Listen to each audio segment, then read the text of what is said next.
Let's create this transition using Canva. Let's go. To create that effect, you first need a design in Canva. So for this, I used a presentation format, and the intention of the design was to write something about Anita. I chose a photo of her and I removed its background, and I added some information with these arrows about her here. As you can see, I added some elements to make it cooler and in her style, and I also added some images of her. Now let's create that effect. For that, we're gonna duplicate this slide and we're gonna work on the first one, okay? So first of all, we're gonna have to hide some information. I'm gonna select this, and to make it easier, I'm gonna group it and make it super small, like this, because we want to hide it behind her. Also want to reduce her image here.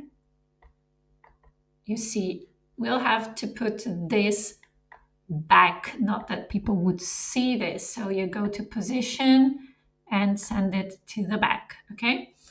Now let's work with this here. To edit this, I'll have to zoom a bit out so I can grab those points here. And I'm gonna simply reduce from here until it's gone. And now I am going to reduce this font a bit, and I'm going to increase the size of this one. Maybe like this. I'm gonna center it and position it behind everything. Well, not everything. The sketches I'm gonna put behind it, and I need a little bit of more contrast here. So I'm gonna change the color to this.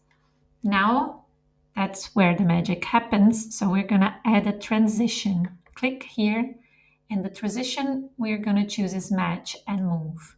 That's exactly the one I showed you at the beginning of this video, but we're going to increase its duration so it's not so fast. And there you go. This way you have this awesome effect in Canva. I hope you like it.